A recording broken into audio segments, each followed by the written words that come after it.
Bem-vindo ao quarto episódio da terceira temporada do podcast do Atelier. Eu sou a Eloisa. Eu sou o Fernando. E hoje estamos aqui no nosso segundo Bizlog, onde tu vais aprender a reduzir o stress e a ansiedade através do controle dos teus gastos, vais aprender também a fazer preços e otimizar a gestão do teu tempo quando estás a executar um projeto. Fica por aí.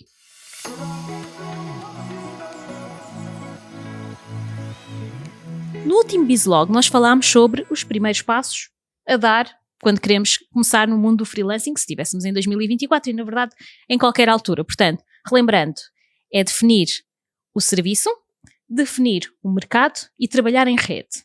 Ok, então imagina que já fizeste tudo isso. Qual é que é a segunda coisa, ou a quarta coisa neste caso, que tens de fazer para conseguir dar os teus primeiros passos enquanto freelancer e fazê-lo com serenidade, com calma? Eu diria que a primeira coisa para tu poderes ter tranquilidade quando estás a começar como freelancer é viveres abaixo das tuas possibilidades. Porquê?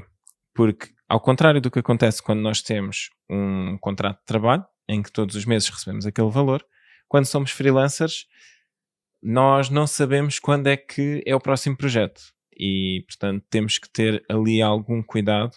E até há quem diga que nós devemos incluir nos orçamentos os gastos de tempo e de dinheiro que nós temos no marketing para conseguir encontrar o próximo cliente, não é? Senão sim, faz sentido. Corremos o risco de ficar ali estrangulados. Portanto, é muito importante controlar os gastos, identificar o essencial que é necessário e, claro, se tiveres uma sequência de projetos e já tiveres a tua almofada financeira que deve ter no mínimo 3 meses de despesas, podes fazer algum gasto um bocadinho mais extravagante, mas é importante o controle e a frugalidade. Exatamente. Principalmente se estiveres a dar os primeiros passos, porque até tu teres uma série de projetos alinhavados para trabalhar, tu tens que ir à procura de clientes, porque as pessoas ainda não te conhecem, as pessoas não conhecem o teu serviço, então pode ser um bocado mais difícil de encontrares quem esteja disposto a pagar. Portanto, identifica o essencial, faz um orçamento, cria o tal Excel, o Google Sheet, o que for, que te ajude a perceber quanto dinheiro é que precisas em cada mês e fica mesmo dentro desse orçamento para poderes ter mais calma e não andares tão estressado mês após mês à procura de novos clientes. E controla o orçamento comparando os teus gastos reais com aquilo que tu achaste que ias gastar, porque é uma coisa que o Kevin O'Leary fala no livro A Verdade Nua e Crua sobre Homens, Mulheres e Dinheiro, é que existe uma coisa chamada dinheiro fantasma. Este dinheiro fantasma é a diferença entre aquilo que nós achamos que gastamos e aquilo que realmente gastamos. Exatamente. Portanto, é importante também manter isso sob controle. Exatamente. O ideal é que seja zero, ou seja, que não exista dinheiro fantasma, mas a gente sabe que as coisas às vezes acontecem, ou estragou-se um eletrodoméstico, ou o carro decidiu pifar, pronto, e às vezes essas coisas acontecem, mas também é para isso que servem as almofadas de emergência. Se estás a começar, muita atenção a isso e evita gastos que não sejam necessários. De que forma é que o nosso ouvinte pode saber se um gasto que ele está prestes a fazer é verdadeiramente necessário, não é? Exatamente. De forma é que ele sabe o que é que ele tem de cortar? Olha, eu estava aqui a imaginar, tu já deves conhecer e o nosso ouvinte também já deve conhecer Marie Kondo, em que ela diz, ok, como é que eu sei que um objeto faz falta na minha vida? Ela pega no objeto e sente se ele traz alegria, se realmente ele é necessário, e no fundo com os gastos é a mesma coisa. É perguntar, ok, o que é que isto me traz? É somente alegria, mas é alegria momentânea ou é um investimento? É nós sabermos fazer a delayed gratification, ou seja, que a gratificação não seja sempre instantânea e perceber se aquilo que nós estamos agora a gastar vai realmente no futuro trazer mais retorno. É olhar para as coisas de uma forma bastante racional. Eu sei que às vezes aparecem coisas maravilhosas. Eu adoro comprar roupas. Foge, não é? Sim, é verdade. Eu adoro comprar roupas, se bem que nem sou das pessoas que mais roupas compra. É verdade. Mas temos que ter mesmo muito cuidado e se calhar não seguir modas, não se calhar, é de certeza. Encontra aquilo que é a tua identidade própria e foca-te nisso, investe em tudo o que seja relacionado com isso, desde que isso esteja dentro do teu orçamento, obviamente, e não sigas atrás daquilo que é a última moda, porque a moda está sempre a mudar. O objetivo é que a gente esteja sempre a gastar dinheiro, a consumir, para que as empresas continuem a ganhar dinheiro em cima daquilo que é aquela sensação de que não quero ficar para trás. Lembra-te que não tens que impressionar ninguém, tens sim que montar uma vida que faça sentido naquilo que tu queres viver neste mundo. Ou seja, imagina, alguém que diz que para mim era bom conseguir trabalhar apenas 4 dias por semana. Se tu fores gastar mais do que aquilo que tu ganhas, tu não vais poder fazer isso, porque de repente vais ter que trabalhar todos os dias, várias horas por dia, porque andaste a gastar dinheiro que não tinhas, só para impressionar alguém, ou um amigo, ou um familiar. Não faz sentido. Portanto, entende o que é para ti a vida de sonho, luta por essa vida de sonho e não tentes impressionar ninguém. Eu acho que fui clara. Eu estou sempre a dizer, não tentes impressionar ninguém, porque é verdade. Há muito aquela coisa da comparação. Meu vizinho trocou de carro, eu tenho que trocar de carro. Não. Se o teu carro está a funcionar bem, se existem outras prioridades, foca-te nas tuas prioridades, não vás atrás daquilo que os outros fazem, porque isso tipicamente só traz frustração. É verdade. E depois há outra coisa também que é, e vendem muito isso nas redes sociais. Lanças um curso e fazes não sei o quê e ganhas 1 milhão ao ano. Calma, respira, não é bem assim. As coisas levam o seu tempo, é preciso ter um plano, é preciso executar e é preciso continuar a executar mesmo quando não estamos a ver os frutos desse plano. Então, imagina, eu comecei agora a ser freelancer, eu já tenho o meu serviço, eu já sei que mercado é que eu vou servir, eu já estou a trabalhar em rede, eu não vou ficar milionária de hoje para amanhã. Eu tenho que continuar a trabalhar, tenho que continuar a melhorar os meus serviços e tenho que ir identificando, porque apesar de eu já estar no mercado, eu posso identificar dentro desse mercado ou do mercado ao lado uma oportunidade ainda melhor.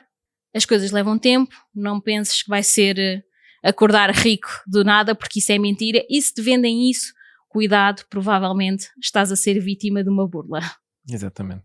Depois nós temos que gastos mais baixos é aquilo que vai te ajudar a ter mais paz de espírito e mais tranquilidade quando tu és freelancer, porque aquilo que tu precisas que o projeto te traga, isto não significa que deves cobrar pouco, mas tu com um projeto mais simples ou com menos projetos, tu consegues na mesma, há uma expressão em inglês que é make ends meet, ou seja, consegues na mesma fazer as pontas encontrarem-se e consegues passar por esses períodos mais complicados que normalmente existem, não quer dizer que vai acontecer contigo, mas normalmente existem quando as pessoas estão a começar a ser freelancers. Exatamente, portanto é mesmo muito importante saberes planear financeiramente todos os teus gastos, saberes que fizeste um projeto e precisas de encontrar mais novos clientes e no fundo entender que o dinheiro é tempo.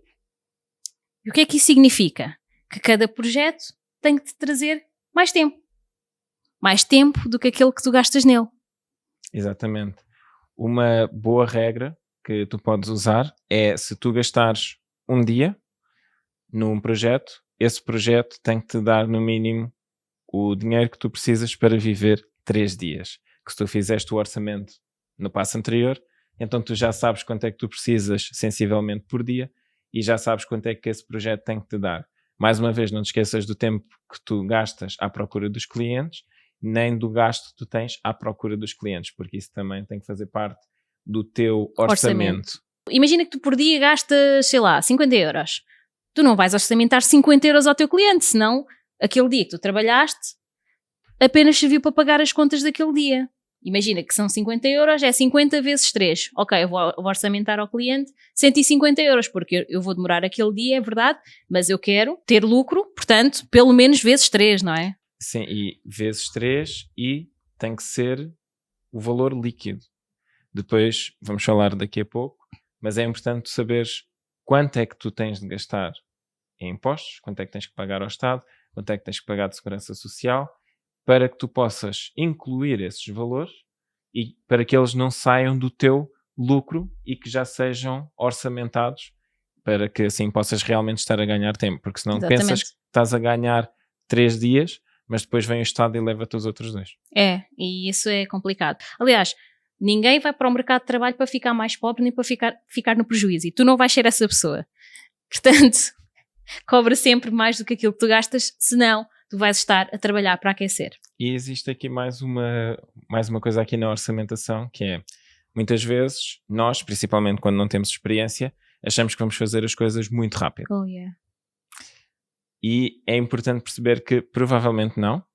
E quando não temos experiência é muito fácil nós ignorarmos coisas como o cliente não vai ficar satisfeito à primeira e vai pedir alterações, e tu vais depois gastar tempo nas alterações, vais gastar tempo a comunicar com o cliente, vais gastar tempo a perceber, ok, desta forma não está bom, então de que forma é que está? E vais ter que voltar a fazer a pesquisa. Portanto, normalmente uma boa regra é, se tu achares que o teu projeto vai demorar um dia a ser feito, então se calhar orçamenta 2 ou 3 dias e depois aplicas aquele múltiplo em cima desse valor que tu decidires para o teu lucro, para que tu possas ter lucro, porque senão se o projeto se atrasar, que quase garantidamente vai se atrasar comparativamente com o teu prazo inicial, tu acabas por estar a perder dinheiro, e não só perdes dinheiro, como o cliente fica frustrado porque tu disseste que era um dia e afinal foram 3. Outra coisa, é muito importante tu cumprires com as expectativas. Se eu acho que vou gastar um dia, é melhor dizer ao cliente que eu vou gastar mais, mesmo que o orçamento só para aquele dia, eu tenho a certeza que só vou gastar aquele dia, porque em termos de percepção, o cliente vai ficar mais satisfeito. Se tu disseres, entregue só daqui a 3 dias, e tu na verdade ligas antes e o cliente fica, não estava à espera. Portanto, isso acaba por ser bom. Dá aquela percepção de que tu és eficiente e que tu cumpres com a tua palavra. Do que tu dizeres, amanhã eu entrego, e depois tu na verdade só ligas dali a uma semana. Exato. Isso é muito pior. Porque existem outras coisas que é, nós não sabemos o que é que vai acontecer nas próximas 24 horas, pode surgir uma emergência, pode surgir outro cliente e tu tens que ter uma reunião porque ele quer as coisas para ontem e está disposto a pagar uma taxa de urgência. Pode acontecer muita coisa entre este momento em que tu estás a dizer o valor ao cliente e o momento em que tu vais entregar o projeto. O teu tempo não vai estar 100% disponível. Se fores uma pessoa que tem uma casa para cuidar, que tem filhos, ainda mais isto vai ser agravado. Portanto, é importante ter a noção que eu não tenho 24 horas por dia, e mesmo as 8 horas que eu tenho por dia não são só para produzir, porque é o que nós falávamos há pouco. Tu tens que pensar, ok, tenho este cliente, como é que eu arranjo o próximo? Quando tu és freelancer, tu tens que estar constantemente neste loop de encontrei um cliente, estou a servir este cliente e já estou à procura do próximo, já estou a pensar no próximo cliente, porque tu não queres ficar sem clientes. Exatamente. Portanto, muita atenção a isso. E outra coisa que talvez o nosso ouvinte esteja a perguntar, ok, como é que eu descubro que eu demoro um dia a fazer as coisas, se eu nunca fiz? É fácil. Fazes um projeto por ti, imagina, se for design, não é? Imagina que é design e eu sou contratado para criar um logo. Exato.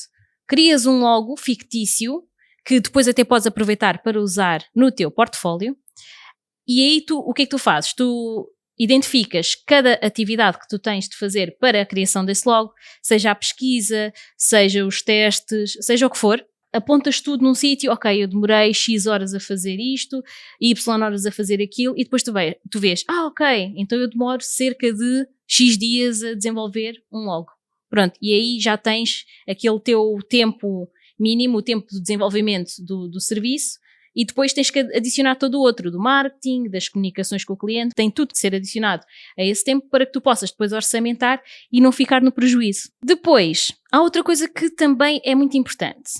Se tu fazes um orçamento, como é que eu posso abordar esse dia de trabalho? A nossa sugestão é, aborda cada serviço como sendo um MVP. Ou seja, fazes aquilo que é o serviço que realmente vai agregar valor. Começas por trabalhar essa parte que vai agregar valor ao cliente e depois vais aperfeiçoando e aperfeiçoando e aperfeiçoando. O que é que eu quero dizer com isto? Eu pessoalmente já já tive que lutar muitas vezes com o perfeccionismo porque eu sentia que tinha que estar sempre a melhorar. Eu não estou a dizer que não deves melhorar, acho que deve existir aqui um equilíbrio entre entregar uma coisa feita e entregar uma coisa perfeita. Porquê? Porque a perfeição, se nós ficarmos sempre a adiar, há projetos que nunca ficam feitos porque a gente vai sempre achar que pode melhorar. E a verdade é, o teu primeiro projeto não vai ser assim tão bom. É o teu primeiro projeto. É normal. Tu estás a aprender e tu vais a melhorar a cada projeto que tu vais fazendo. Eu até diria que se ao fim de 2 anos ou de 6 meses tu olhares para trás, vês um projeto que tu fizeste no passado e tu ainda pensas, uau, este projeto é mesmo bom, se calhar atenção que não estás a evoluir. Exatamente. Isso pode ser um sinal de que ficaste estagnado, porque se tu estiveres constantemente a evoluir, tu vais olhar para trás e vais dizer, nem acredito que fiz aquilo de tão mal que está. Mas está tudo bem, porque é normal que ao fim de 2 anos ou ao fim de 6 meses tu já tens mais experiência, já és o melhor profissional, já és melhor naquilo que fazes, então tu olhas para trás e dizes, eu agora já faria melhor. Exatamente. É um bocado essa lógica. Não quer dizer que na altura tu não tenhas feito o teu melhor e não quer dizer que o cliente não tenha ficado satisfeito. Simplesmente tu agora já conseguias fazer melhor e existe até uma história que até hoje de um logo antigo. Do início. Já sei do que é que estás a falar. Sim. E é normal. E está tudo bem. É verdade, é verdade. Às vezes nós fazemos coisas que na altura faziam bastante sentido, mas depois deixam de fazer sentido e está tudo bem, faz parte da evolução. Portanto, não sejas demasiado perfeccionista. Entrega sempre o teu melhor, sim, e aquilo que tu tiveres entregue há 6 meses atrás, há 2 anos atrás, era o melhor que tu conseguias fazer com aquilo que tu sabias. Portanto, está tudo bem, desde que tu tenhas feito o teu melhor, está ótimo. Mas é normal que tu olhes para trás e penses, eu não acredito que eu fiz aquilo. É normal, não te sintas mal. E agora vamos falar do faz-me rir. Vamos falar de preços. Tu já sabes quanto é que tu precisas para viver a cada dia. Portanto, já tens a noção do teu gasto. Já tens a noção do tempo que tu demoras a fazer as coisas e até sabes que tens que te manter fiel ao tempo que tu definiste que ias fazer as coisas para não ficares em prejuízo. Portanto, perfeccionismo, não. Ok? E depois, precisas de saber quanto é que tu vais cobrar ao teu cliente, não é? Há uma coisa que acontece que é, antes de definires o teu preço, o Fernando já tocou um bocado no assunto, que é, fala com um contabilista, certo? Exatamente. Porque os gastos que tu tens quando trabalhas por conta própria, quando és freelancer ou quando tens uma empresa, são muito diferentes dos gastos que tu tens quando trabalhas por conta de outra, enquanto trabalhas para um patrão. E é importante tu entenderes a diferença entre os dois, porque se para uma pessoa que trabalha numa empresa um salário de 1.500 euros significa que ela recebe, sei lá, 1.200, não sei o número certo agora, mas significa que ela no final do mês fica com 1.200 euros, quando tu és freelancer isso pode não ser bem assim. Mas existe outra parte que é positiva quando tu és freelancer, ou quando tens uma empresa, que é os gastos associados à atividade, ou seja, no caso de um designer, o computador, mesas de design, tablet, papel, sei lá, livros sobre design, tudo aquilo que possa ser ligado à atividade, são despesas de negócio e dependendo do regime contabilístico, tu podes não pagar impostos sobre o dinheiro que tu gastas para isso. Ou seja, o lucro é calculado e tu pagas sobre o lucro e não sobre uma percentagem daquilo que tu recebes direto. Portanto, existem todas estas opções. Nós não estamos aqui a dar aconselhamento fiscal nem contabilístico a ninguém. Não, fala com um contabilista. Fala com alguém que saiba, com um contabilista, para que ele possa explicar todas estas questões e para que tu possas tomar a melhor decisão para ti, não só em termos de regime, mas também depois em termos dos preços. Porque dependendo do valor que tu recebes, tu tens, por exemplo, o IRS, que é um imposto que vai escalando à medida que tu vais recebendo mais, e quando tu estás no início e recebes pouco, né? Tens poucos clientes, quando tu cobras 200 euros a um cliente, ou quando cobras 1.000 euros a um cliente, tu ficas com X. Quando tu já tens mais clientes e já recebes mais, dos 1.000 euros que tu cobras ao cliente, tu vais ficar com menos dinheiro. E é importante depois ter isto em mente. Claro que se já tens mais experiência podes cobrar mais, portanto acaba por se contrabalançar dessa forma, mas é muito importante ver essas coisas todas, quais é que são os gastos, tenta perceber ao máximo, porque é muito importante quando estamos a tomar uma decisão sobre o valor que nós vamos cobrar a um cliente. Exatamente. Em termos de definição das estratégias, portanto, já falaste com o contabilista, tu já sabes quanto é que vais pagar ao Estado, também já sabes os teus custos de marketing, já sabes quanto tempo é que tu demoras a fazer o serviço, portanto, já tens aqui todos os ingredientes que precisas para saber quanto é que tu tens, qual é que é o teu custo total para a execução do serviço ou do produto. Portanto, o que tu podes fazer uma das estratégias para precificar é cobrar ao teu cliente o tempo que tu gastas a fazer as coisas. E aquilo que eu diria é, este valor deve ser um baseline, ou seja, é a linha base daquilo que tu cobras. Tu nunca cobras menos do que isto, do que o múltiplo que está ligado ao tempo que tu gastas para entregar o serviço. Porque se fizeres isso, estás no prejuízo e é preferível não ter o trabalho, não ter o cliente, do que estar a fazer o trabalho e estar a perder dinheiro. Sim, no fundo, estar a pagar para trabalhar. Estás a pagar para trabalhar, portanto, tu não queres isso, tu não queres que o cliente seja um gasto para ti, tu queres sempre estar a ganhar dinheiro com o serviço ou com o produto que tu estás a fazer. Portanto, a vantagem desta forma de trabalhar é bastante fácil perceber qual é que é o valor, porque no fundo tu já tens aquele X e fazes vezes 3 ou fazes vezes 10. O nível de lucro que tu vais ter com o teu serviço só depende de ti e só depende também da tua experiência. A desvantagem é que, infelizmente, há pessoas que vão sempre fazer mais barato e depois acabam por não entregar as coisas bem feitas, mas como apresentam um valor assim mais barato e tu não queres ficar a perder dinheiro, tu podes muitas vezes perder o serviço. Mas é o que o Fernando estava a dizer, mais vale perder o serviço e não ter custos com aquele serviço do que andar a fazer serviço e na verdade estar a tapar o sol com a peneira. Mas depois temos a segunda estratégia, não é? É verdade. Que é tu definires o preço baseado no valor que tu estás a acrescentar. Qual é que é a diferença aqui? Isto só funciona se o valor que tu acrescentas à empresa ou ao teu cliente, mesmo que seja um particular, for muito superior àquilo que seria o teu custo, ou seja, o preço que tu definias na estratégia 1. Porque se for mais baixo, honestamente, não uses esta estratégia, vais estar a perder dinheiro, como estávamos a falar há pouco. E há aqui um pequeno twist nesta estratégia que é o preço que tu podes cobrar ao cliente quando tu estás a basear o teu preço no valor que tu acrescentas depende mais do teu cliente e da capacidade financeira que ele tem e do impacto que o trabalho que tu vais fazer vai ter. Portanto, isso vai depender mais do cliente do que de ti. Vamos dar um exemplo. Se um empreendedor que está agora a querer lançar uma marca de roupa for falar contigo para tu desenhares uma t-shirt, ele vai ter um budget muito limitado e ele não vai ter só um budget limitado. O alcance dele é muito limitado, que significa que o teu design vai estar em 10, 20, 30, 50 t-shirts. Portanto, ele nunca te vai poder pagar muito dinheiro, mesmo que ele quisesse, porque ele também tem que ganhar dinheiro, né? Afinal de contas é negócio dos dois lados.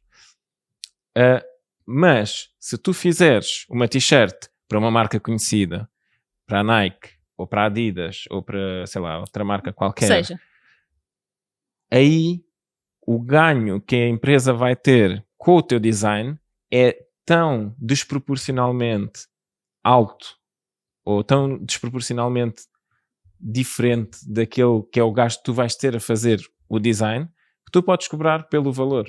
Tu, em vez de cobrares pelo tempo, a t-shirt demora-te uma semana a desenhar, porque fizeste 20 tentativas, 20 experiências e etc. E depois escolheste a melhor.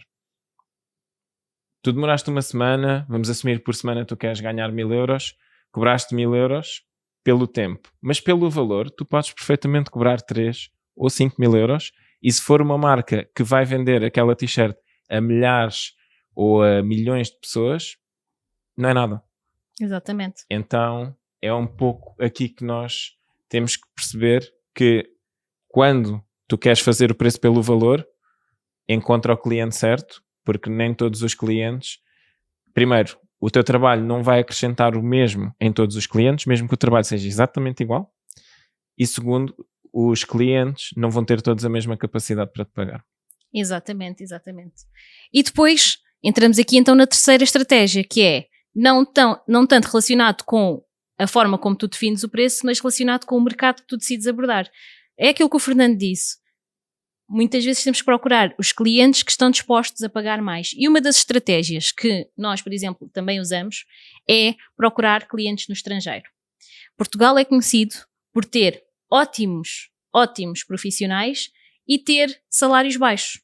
Portanto, tu enquanto freelancer não estás a viver de um salário, o que significa que tu podes vender os teus serviços para o estrangeiro. Claro, se tu estás a fazer brigadeiros, se tu estás a fazer coisas que acabam por ficar degradadas ao ser exportadas, é diferente. Mas se trabalhas na área digital, se fazes consultorias, se fazes peças que não se estragam com o transporte, a nossa sugestão é que vendas para o estrangeiro, porque a capacidade de compra, o poder de compra nos países estrangeiros é superior do que a capacidade de compra aqui em Portugal. Tu até podes ter, por exemplo, uma loja online em que quem está na Inglaterra vê um preço e quem está em Portugal vê outro. Porquê? Porque tu alinhas os teus preços de acordo com o mercado que tu estás a servir. Exatamente. E eu já vi empresas, mesmo em mercados, isto é um bocado o caminho inverso, que é em mercados em que existe um maior poder de compra. Existem empresas que a estratégia de penetração do mercado em mercados com menos poder de compra é baixar lá o preço comparativamente com o seu mercado de original. Uhum. Sim, porque tu no fundo acabas por ter de alinhar-te com aquilo que é o poder de compra, porque um país como Portugal, em que os salários são super baixos, é muito complicado vender os high tickets de que tanto se fala na internet, porque as pessoas não têm dinheiro, elas têm que pagar as contas, então elas não te vão estar a dar o dinheiro com tanta facilidade como num país em que aquilo que tu consideras que é high ticket para eles é uma terça-feira, é normal, é um valor totalmente normal. Portanto, procura internacionalizar os teus serviços o mais rapidamente possível para que tu consigas ter uma maior margem de lucro. No fundo, é isso. É isso, não é? Uau. Portanto, vamos aqui recapitular. Nós falámos sobre a importância de termos um orçamento muito bem definido, saber o quanto é que vamos gastar para que nós não andemos a trabalhar e a receber menos do que aquilo que nós precisamos para ter a nossa vida de sonho. Lembra-te que não precisas de impressionar ninguém. Lembra-te também que cada projeto tem que te dar mais tempo do que o tempo que tu gastas a fazer aquele projeto. Portanto, é muito importante saberes fazer a orçamentação do tempo que vais gastar, dos materiais que tu vais gastar também, do esforço de marketing. Tudo isso deve entrar no teu Excel do orçamento para que tu consigas cobrar um valor que seja justo e que esteja alinhado com aquilo que são os gastos e as tuas estimativas. Depois, relativamente a fazer preços, não te esqueças que o Estado também precisa de comer, porque nós vivemos num Estado em que temos de pagar para poder usufruir de todos os bens, e ainda bem que o temos. E não só, também da segurança. A segurança, portanto, tudo. Muita coisa. Muita coisa, exatamente. Se nós temos o país que temos é porque o Estado permite que as coisas funcionem bem, mas o Estado somos nós e somos nós que pagamos. Portanto, isso também tem que entrar nas tuas contas. Mete isso no teu orçamento e quando estiveres a fazer o preço, seja ele pelo tempo que vais gastar, seja ele pelo valor que vais acrescentar, não te esqueças de contabilizar isso tudo e de também ter uma margem de lucro, porque não estás a trabalhar para ficar mais pobre, estás a trabalhar para crescer, para conseguir ter a tua vida de sonho.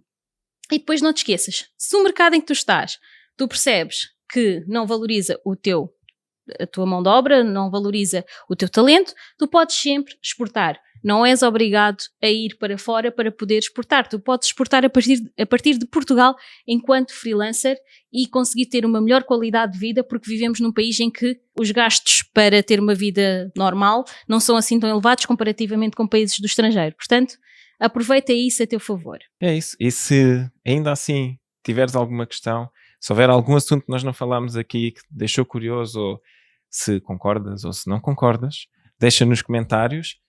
E se quiseres ver a tua dúvida respondida num episódio futuro, envia o e-mail para podcast@atelierdesoftware.pt. E não te esqueças de nos seguir nas redes sociais. Queres saber por onde andamos? Vai até thegood.bio/atelier de software e vais encontrar todas as nossas redes e as últimas novidades da nossa empresa. E por hoje é tudo. Encontramos-nos no próximo episódio, no nosso segundo devlog do podcast do Atelier. Até para a semana. Tchau.